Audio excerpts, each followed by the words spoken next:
মায়া শব্দের সরলার্থ হলো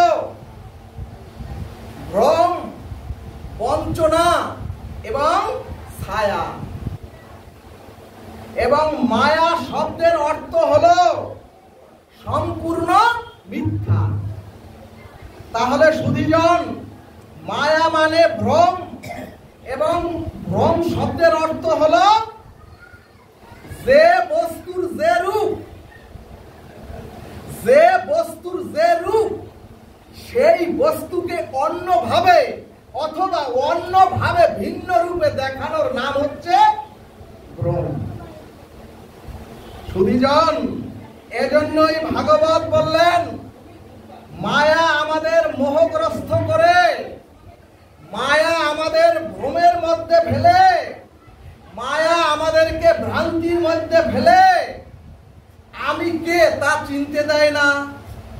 মায়া আমাদেরকে ভ্রমের মধ্যে ফেলে আমার আপনার লক্ষ্য কোথায় তাও জানতে দেয় না।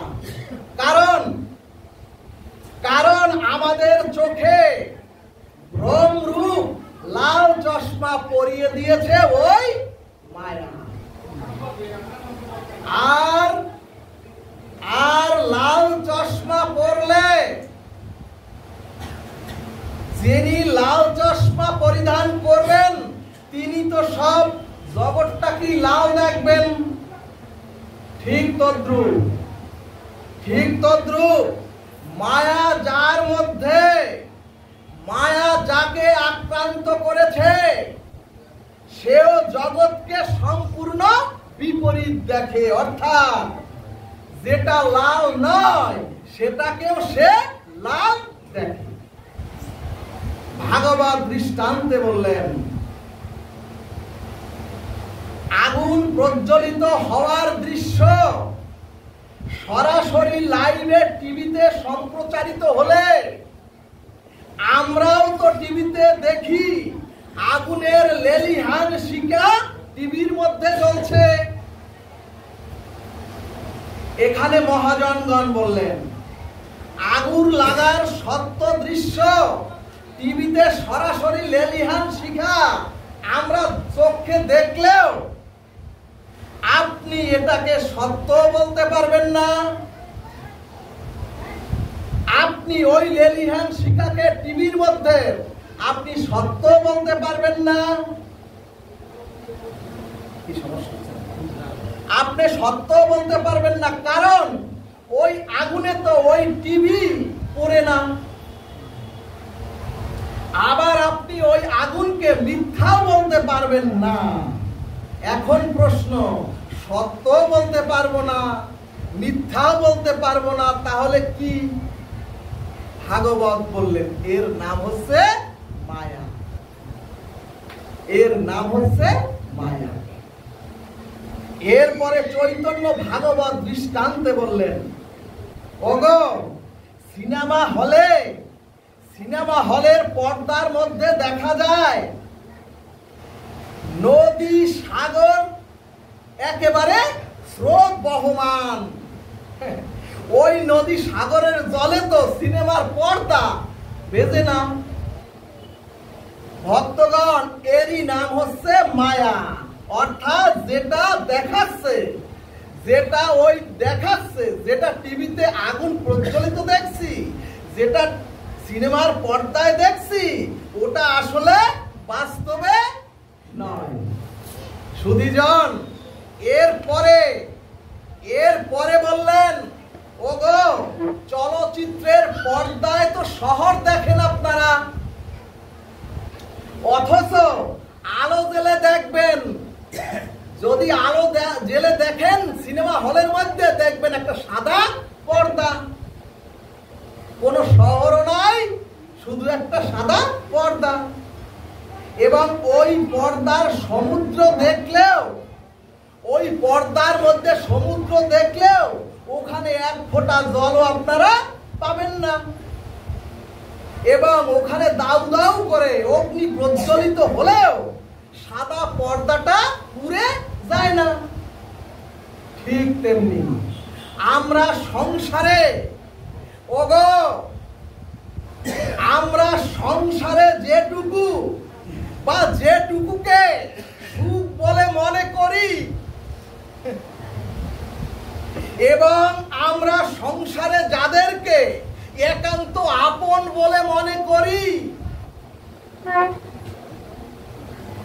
ওই সব হচ্ছে ওই সিনেমার পর্দার মতো মায়া। সুধীজন, অর্থাৎ এরা কেউ আপনার যাদেরকে সংসারে অমৃতের মতো ভালোবাসেন, যাদেরকে সংসারে একান্ত আপন মনে করেন, ভাগবত বলছে ওগো এরা কেউ আপনার আপন নয় এবং এদের থেকে সুখ আপনি কোনোদিনও পাবেন না। যতটুকু পাচ্ছেন সুখের মতো মনে হয়। হরি বল, হরি বল। কিন্তু গৌর ভক্তবৃন্দ, যতই শাস্ত্র বুঝাই, যতই তত্ত্বকথা ভাগবত খুলে বলি, মায়া তো লাল চশমা পরিয়ে আপনাকে আমাকে সংসারের মোহে মুগ্ধ করে রেখেছে। এই কারণে গীতায় শ্রী ভগবান বললেন, এই দুর্লঙ্ঘনীয় মায়াকে ত্যাগ করা, এই দুর্লঙ্ঘনীয় মায়াকে ত্যাগ করা সংসারী জীবের পক্ষে সম্ভব নয়। এরপরে শ্রী ভাগবত বললেন, ওগো মায়াটা এসেছে ভগবানের শ্রীচরণ থেকে বহিরঙ্গা শক্তি হয়ে। মায়াটা এসেছে ভগবানের শ্রীচরণ থেকে বহিরঙ্গা শক্তি হয়ে। আর ভগবানের কথা বলো না, আর ভগবানের অন্তরঙ্গা শক্তি হচ্ছে রাধারানী রূপ ভক্তি। বলো না গো, রাধে রাধে। ভক্তগণ, দেখবেন আমাদের দেহের ছায়াটা যখন রোদে আপনারা দাঁড়ান, আপনার আমার দেহের ছায়াটা আমাদের দেহের চরণের সাথে যুক্ত থাকে। সুধীজন, আর রোদে যখন নামবেন আপনারা লক্ষ্য করে দেখবেন আপনার দেহের ছায়াটা হাত, মাথা বা বুকের সাথে যুক্ত থাকে না। সব সময় দেখবেন দেহের ছায়াটা আপনার চরণের সাথে অর্থাৎ পায়ের সাথে যুক্ত থাকে। ভাগবত বললেন ঠিক সেই মায়াটা এসেছে ভগবানের চরণ থেকে, এর নাম বহিরঙ্গা শক্তি।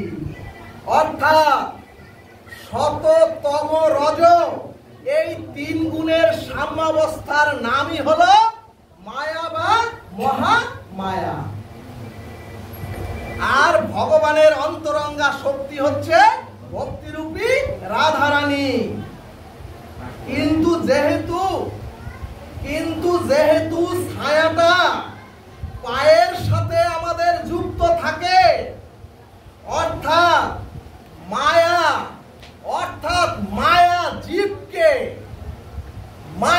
জীবকে ঢাকতে পারে না। মায়া ঢাকে এই চরাচরের জমিনকে। সুধীজন, একটি অক্ষর ছুটে গেলেও কিচ্ছু বুঝবেন না।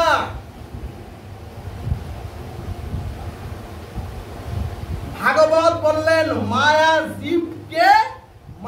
জীবকে ঢেকে রাখে, কিন্তু মায়া ভগবানকে ঢেকে রাখতে পারে না। এবং ছায়াটা পায়ের সাথে যুক্ত থাকে। ভক্তগণ, কিভাবে যে বুঝাই, ভক্তগণ আপনারা দাঁড়িয়ে দেখবেন আপনার দেহের ছায়াটা পায়ের সাথে যুক্ত থেকে আপনার দেহকে কখনো ঢাকতে পারে না। জমিকে ওই ছায়াটায় ঢাকে। কালকে রোদে দাঁড়িয়ে দেখবেন। তার মানে মায়া ভগবানকে ঢাকতে পারে না, তার মানে মায়া ভক্তিকে ঢাকতে পারে না। কিন্তু মায়া আমাদের মতো তিন গুণের দ্বারা আবদ্ধ জীবকে মায়া আবৃত করে ঢেকে রাখে। জয় নিতাই গৌর হরি বল। এরপরে ভাগবত দৃষ্টান্তে বললেন, ভগবানকে মায়া ঢাকতে পারে না, কিন্তু ওগো জগৎ জীব, ভালোভাবে তোমরা শোনো, মায়া ভগবানকে ঢাকতে পারে না, কিন্তু সেই ভগবান চরাচরে লীলা করে দেখালেন মায়ার কতটা ক্ষমতা। ভক্তগণ, রামচন্দ্র পূর্ণ ব্রহ্ম ভগবান, আর সীতামা হচ্ছে লাদিনী অন্তরঙ্গা ভক্তি।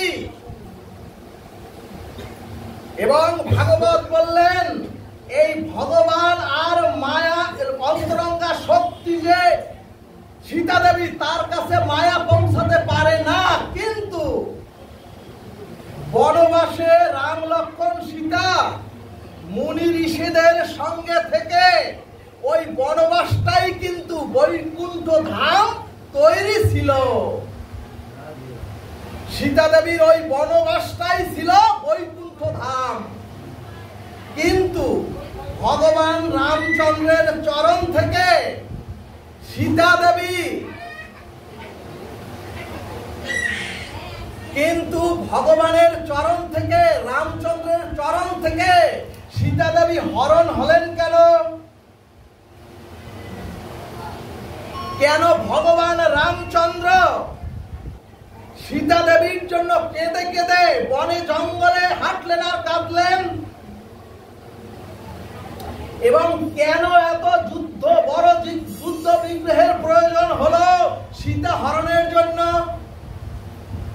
সুধীজন, সীতা হরণের মূল কারণ রামায়ণ শাস্ত্র সিদ্ধান্ত দিলেন, ওগো সীতা হরণের মূল কারণ হচ্ছে মায়া।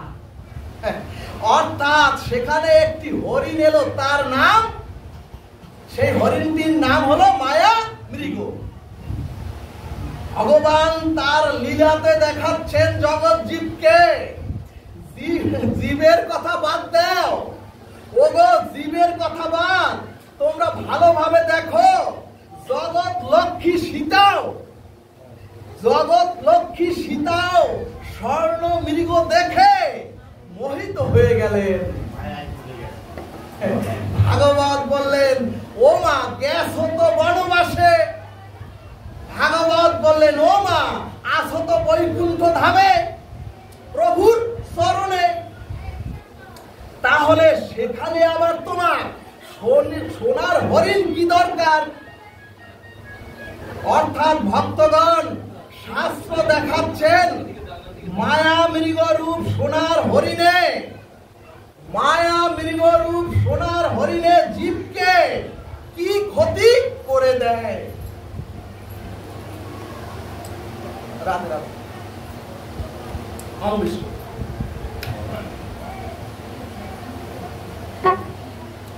অর্থাৎ সুধীজন, ভাগবত দেখাচ্ছেন এই সংসারে ওই মায়ায় আমাদের, এই সংসারে ওই মায়ায় আমাদের ভগবান থেকে আমাদেরকে বিচ্যুত করে রাখে।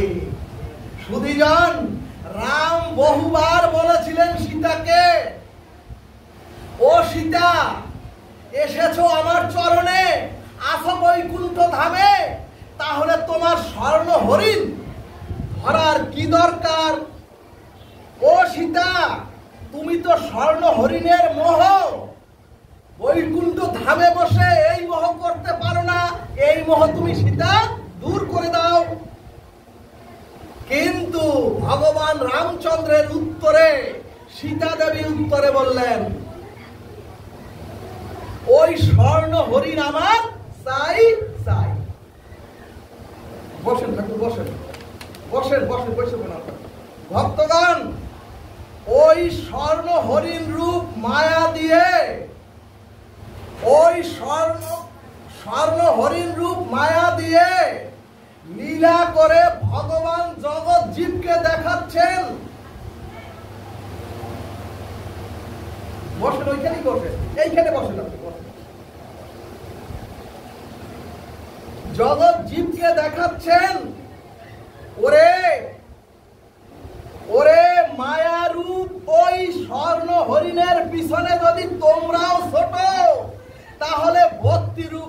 রাধাকে তোমরাও হারাবে, আর সীতারূপ এই ভক্তি দেবীরাও গোবিন্দকে হারাবে, এবং যেটুকু শান্তি ছিল ওই বৈকুণ্ঠ ধামে সেটুকু শেষ হয়ে যাবে। বলো না গো রাধে রাধে।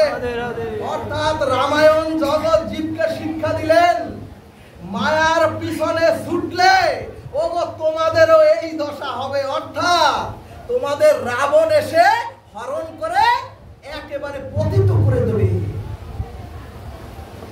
কিন্তু ভক্তগণ, ঋষি কবি রবীন্দ্রনাথ ঠাকুর তার অক্ষরে লিখলেন, তোরা যে যা বলিস ভাই, আমার সোনার হরিণ চাই। অর্থাৎ ও সুভাষ, তুমি যতই বুঝাও রূপ যৌবন সুখ ভোগ রূপ সংসারের মায়া রূপ সোনার হরিণ আমাদের প্রত্যেকের চাই চাই। এরপরে মহাভারত সিদ্ধান্ত দিলেন, ওগো ধর্মরাজ যুধিষ্ঠির, ওই পঞ্চ পাণ্ডবের মধ্যে একমাত্র ধর্মরাজ যুধিষ্ঠির তার সশরীরে মহাপ্রস্থানের পথে যেতে পেরেছিলেন, কারণ তার জীবনে কোনো পাপ ছিল না। কিন্তু সুধীজন, সেই যুধিষ্ঠির মহারাজ ভগবান শ্রীকৃষ্ণ, যার পিছনে ভগবান শ্রীকৃষ্ণ লীলা করতে এসে এই চরাচরে যার পিছনে ছায়ার মতো কাটিয়েছেন ভগবান, সেই যুধিষ্ঠির জুয়া খেলতে গিয়ে দ্রৌপদীকে কেন বন্ধক দিয়ে দিলেন? ও মাগো, প্রথমে যুধিষ্ঠির তার রাজ্য দিয়ে দিলেন ভক্তগণ, তারপরে যুধিষ্ঠির তার সর্বস্ব, তার দেহের থেকে শুরু করে সর্বস্ব দিয়ে দিলেন।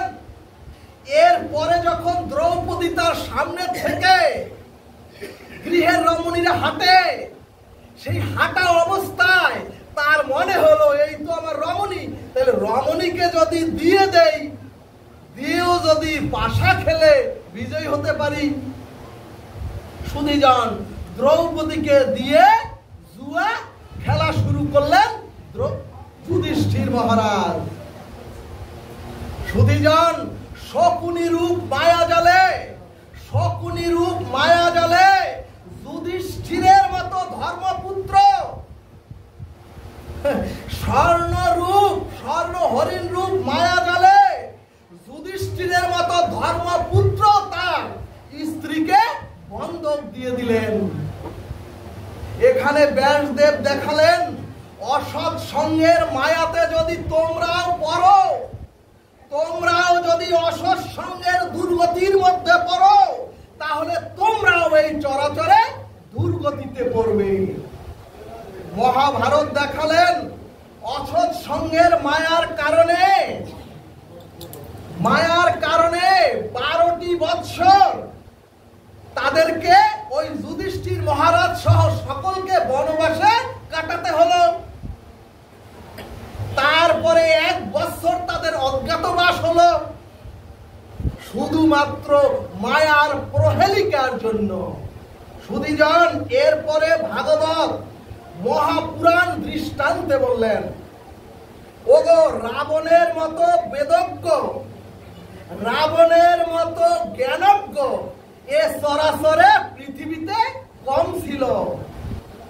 ওগো, এরপরে রাবণের গুরুদেব ছিলেন ভগবান শিব। রাবণের শ্রী গুরুদেব ছিলেন স্বয়ং ভগবান শিব। এরপরেও সুধীজন, রাবণের স্ত্রী ছিলেন সতী মন্দাদরী। চরাচরে যে সতীর নাম একবার বদনে উচ্চারিত হলে সকল পাপ ধূলিসাৎ হয়ে যায়, বিপদ দূর হয়ে যায়। কিন্তু এরপরও রাবণের ভাই ছিলেন বিভীষণ, যে ভাই ছিল ভগবানের একান্ত ভক্ত বিভীষণ। ছেলে ছিল মেঘনাদ। সেই মেঘনাদ ওই মেঘের আড়াল থেকে যুদ্ধ করতে পারতেন। এরপরও এত বড় স্বর্ণরাজ্য ছিল ওই রাবণের, এত বড় স্বর্ণরাজ্য, আর এত বড় তপস্বী হয়েও রাবণ, সেই রাবণকেও মায়ার কারণে একেবারে নিঃশেষ পতিত হতে হলো। অর্থাৎ ও রাবণ, এত কিছুর পরও তোমার সীতার দিকে কুদৃষ্টি কেন যাবে? ভক্তগণ, এত বড় জ্ঞানী ভগবান শিবের শিষ্য, এত বড় বেদজ্ঞ, এত বড় বলশালী হয়েও মায়ারূপ ভোগের দিকে দৃষ্টি যাওয়ায় ধ্বংস হয়ে গেল রাবণ, ধ্বংস হয়ে গেল স্বর্ণপুরী, অর্থাৎ এই সংসার রূপ স্বর্ণপুরী। এখন প্রশ্ন, আপনাদের কষ্ট দেব না। এই দুর্লঙ্ঘনীয় মায়াকে জয় করে জীব জন্ম মৃত্যুর অভিশাপ থেকে মুক্ত হয়ে কিভাবে ওই গোলকে পৌঁছাবে? এখানে শ্রীমদ্ ভগবদ গীতায় সিদ্ধান্ত দিলেন, সর্বধর্মান পরিত্যাজ্য মামেকং শরণং ব্রজ অহং তাং সর্ব পাপেভ্য মোক্ষয়িষ্যামি মা শুচি। অর্থাৎ ওগো, ভালোভাবে তোমরা শোনো, ওগো তোমাদের দেহের কামনা বাসনা, ওগো সর্বধর্ম বলতে ভগবান বুঝিয়েছেন ওগো তোমাদের ধন জন আর পুত্র কন্যা, ওগো তোমাদের ইহকাল আর পরকালের শান্তি, আর তোমাদের সসুখ বাসনার যে ধর্ম, এগুলি তোমরা পরিত্যাগ করে একমাত্র পরম ধর্ম ভগবত ধর্মের আশ্রয় গ্রহণ করো। সুধীজন, কিন্তু ওই দুর্গা পূজায় অষ্টমীর দিন যদি প্রার্থনায় বসে বলেন, যা দেবী সর্বভূতেষু মাতৃরূপেণু সংস্থিতা, এই পর্যন্ত ঠিক আছে, কিন্তু এর পরে যদি বলেন ধনং দেহি জনং দেহি সুন্দরী ভার্যাং দেহি, তাইলে কিন্তু আপনারা আবার মায়ার প্রহেলিকার মধ্যে পড়ে সর্বশান্ত হয়ে যাবেন। রাধে রাধে রাধে রাধে।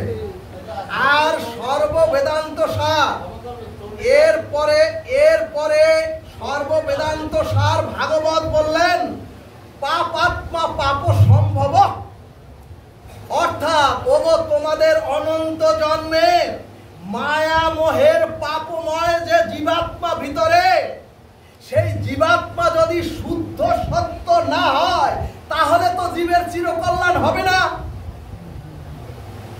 তখন গীতা, ভাগবত, চৈতন্য চরিতামৃত অর্থাৎ নবলক্ষ গ্রন্থের সিদ্ধান্তে বললেন ত্রাহিমাং পুণ্ডরীকাক্ষ সর্ব পাপেভ্য হর হরি, অর্থাৎ একমাত্র ওই হরি, একমাত্র ওই ত্রাহিমাং পুণ্ডরীকাক্ষ হরি।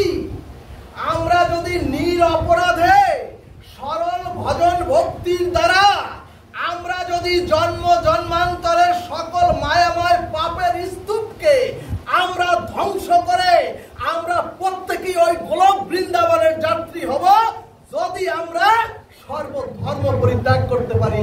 বলমন রাধা কৃষ্ণ। দাদা কি বলছেন?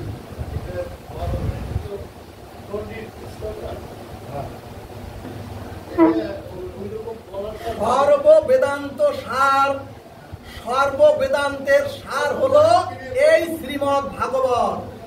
তাতে চণ্ডী বলেন, বেদ বলেন, গীতা বলেন, আমি তো অস্বীকার বলি নাই, আপনি পুজো করেন, আপত্তি নাই। কোন দেব দেবী আপনাকে আমাকে মুক্ত করতে পারবে না। জয় জয় এই নবসিধাম বৃন্দাবন বিহারী লাভ কি জয়, জয় কৃষ্ণচন্দ্র ভগবান কি শ্রী নব বৃন্দাবনে রাধা মাধব কি পঞ্চতত্ত্ব কি সখী বৃন্দ কি প্রেমের ঠাকুর শ্রীমান গৌর হরি কি প্রেমের রানী শ্রীমতী রাধা রানী কি জয় নিতাই গৌর সীতানাথ।